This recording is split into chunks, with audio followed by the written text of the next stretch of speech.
Hello, my name is Kaylin Gilbert, and I will be presenting on the internship that I completed with the Lourdes Diabetes Prevention Project. Some background information on Lourdes Hospital is it's a small community-based hospital in Binghamton, New York that's part of a larger healthcare system known as Ascension Health. The mission of Lourdes is service to the poor and the vulnerable. And the organization has really strengthened its partnerships with community business organizations and provided or placed an emphasis on prevention and health and wellness promotion. I'd like to give you a little bit of background on why diabetes prevention is important. Before individuals develop type 2 diabetes, they have a condition that is known as prediabetes, and that's when the blood sugar levels are higher than normal, but not yet high enough to be considered diabetes. And there are no symptoms during this time, so people have no idea that they have prediabetes. In the United States, 86 million adults have prediabetes, and 90% of those 86 million adults with prediabetes are not aware that they have it. Up to 30% of individuals with prediabetes will progress to having diabetes over the next 5 years. And we want to avoid that progression to diabetes to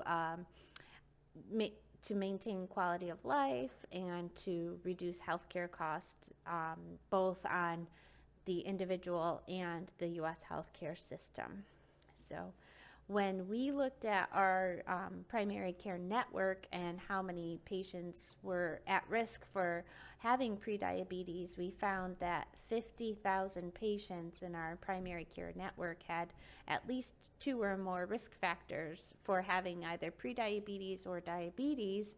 And we determined that 3,000 of those 50,000 had documented lab values on file within the last year for screening purposes. So we found a nice opportunity to increase screening efforts and to reach out to an at-risk population.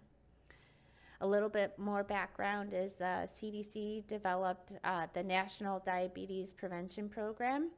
It's a year-long program that requires in-person meetings for 16 consecutive weeks, and then they go to twice monthly, and then monthly for an entire year. What's important is that the CDC has found that intensive lifestyle interventions can significantly reduce the risk of developing diabetes by about 60% in people 60 and under, and by about 70% for people over 60. So it's a significant finding and very encouraging. The Lourdes Diabetes Prevention Project was founded by Dr. Howland, who is an endocrinologist at Lourdes, and his idea was that diabetes prevention can be accomplished efficiently and effectively in the primary care setting, and it's really hinged on that ongoing relationship and interaction with the primary care provider and the patient. And frequent and brief reminders or nudges may be as effective in preventing diabetes over the long term instead of that intensive year-long program offered by the CDC. So the internship objectives included enrolling at least 1,200 patients into the Diabetes Prevention Project by the end of December 2019. I had to communicate trends and findings to primary care providers and other stakeholders. I had to provide diabetes prevention resources to primary care providers, community members, and also to other invested parties. And then I had to engage local partners in diabetes prevention efforts. My internship activities included engaging and collaborating with the primary care providers. I would meet with them to create buy-in, and I worked to engage them as they were significant stakeholders. I was able to get over 90% of the primary care providers involved with the diabetes prevention program, and they were supporting and referring patients to us. So that was a big accomplishment. So I would enroll patients, and I would do that by using our information systems and our data analytics systems to identify individuals who were eligible, and I would then communicate them to the primary care providers. And then once the primary care provider referred the patient to me, I would enroll them in the project, and I would track and document their data. I would follow their weight, blood pressure, and blood sugar levels. I did complete some low-level data analysis, and I would alert providers of trends, and I would provide some descriptive statistics to them. It was my responsibility to communicate findings to stakeholders, and those stakeholders involved the primary care providers, the patients enrolled, LORDS administration, and the agency that funded this work.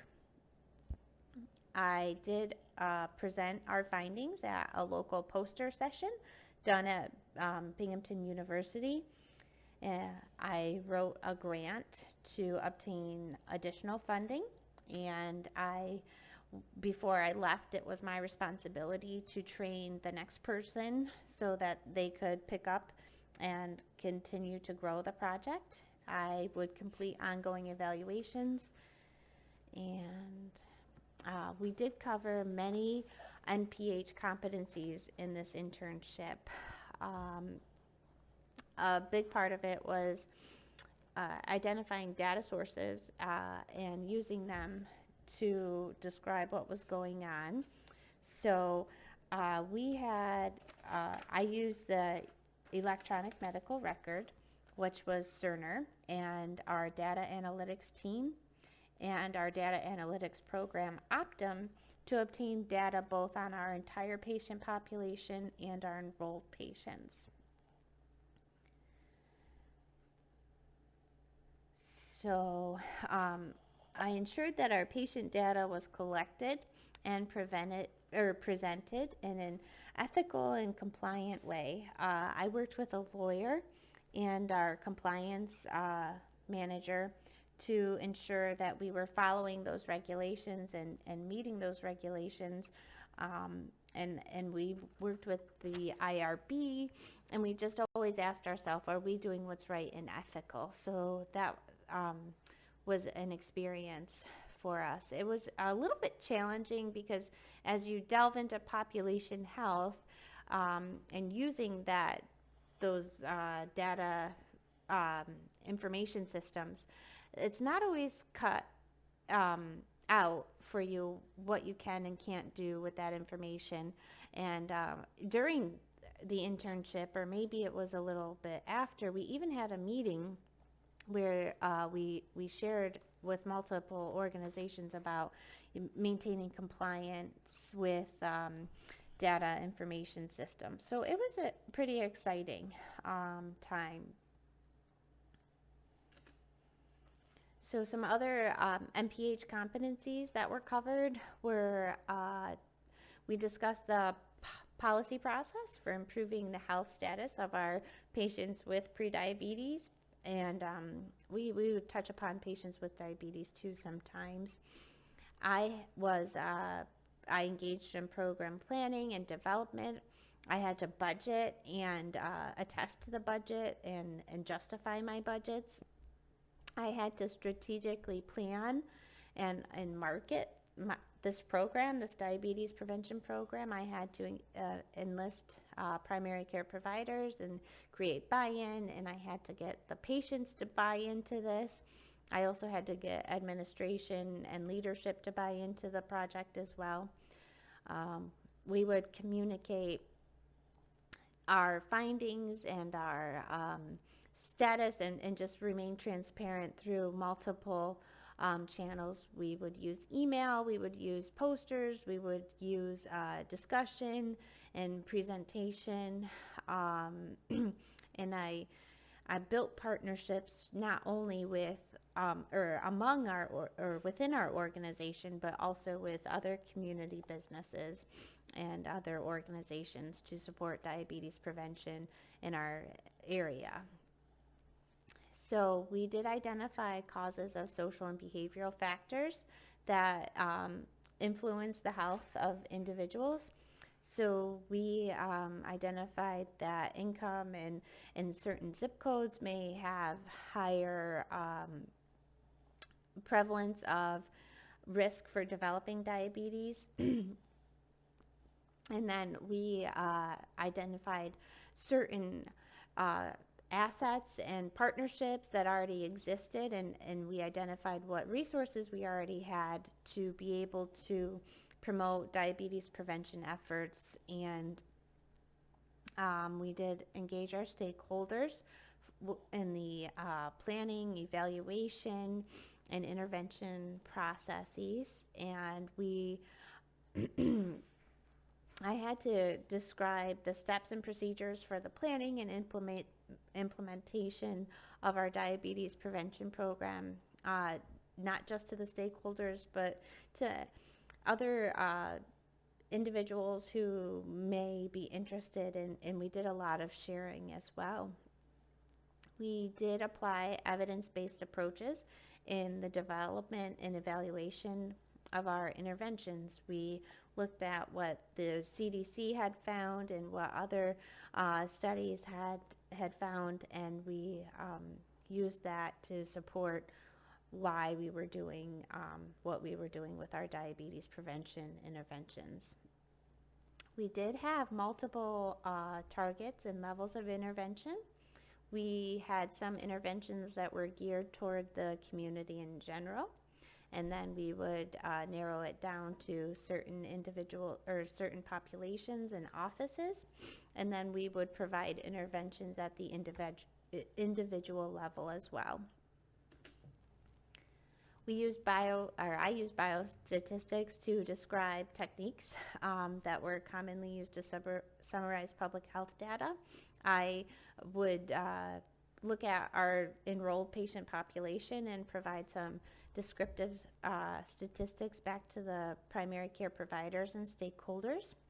And we did use some statistical methods to assess and evaluate our data and information. For the more advanced analysis, we hired an outside statistician to support that work.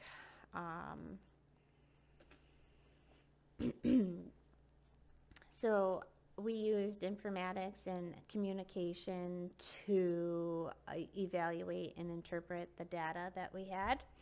And we used that to share with, we shared our information with our stakeholders, as well as the ones involved in the diabetes prevention project.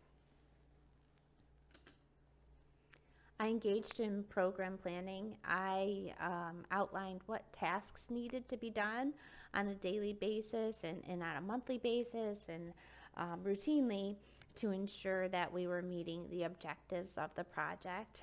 And then I would complete program evaluations on a routine basis, and there would be many times that I found that things weren't working as I had thought they would or as intended, so we would need to go back to the drawing board and course correct a little. And then I had to prepare a budget for the program, and I had to justify that budget as well. I strengthened my leadership skills, and we found when we completed this project, we found some interesting findings. Individuals who had blood sugar levels that were in that diabetes range one time, so they had one lab value in that diabetes range, and they had more than one nudge, so 2 or more nudges, were more likely to implement those lifestyle changes and decrease their A1C or their blood sugar levels on the next check. So that was an interesting finding. This is a picture of our poster that we presented on poster day at Binghamton University, and it was another unexpected result, and we found that individuals did not necessarily have, we found that there was not necessarily a correlation between BMI, so weight, and blood sugar levels upon entry into the diabetes prevention project at Lourdes, which was another unexpected finding. And then I learned during my internship that evaluation is essential, and you have to plan early on for evaluation. Plans look great, and then when you go to implement something, there are unexpected and unanticipated challenges. And things that seem like small interventions or changes to me may not be as small as I originally thought. Creating buy-in can be very challenging, and well, diabetes prevention was very important to me and my priority. It wasn't always the priority of the primary care providers and to the patients.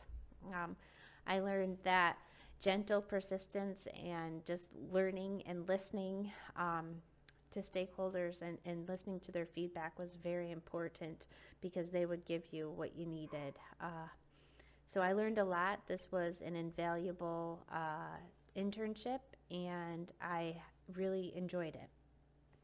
So thank you very much, and I wish everybody well. Thank you.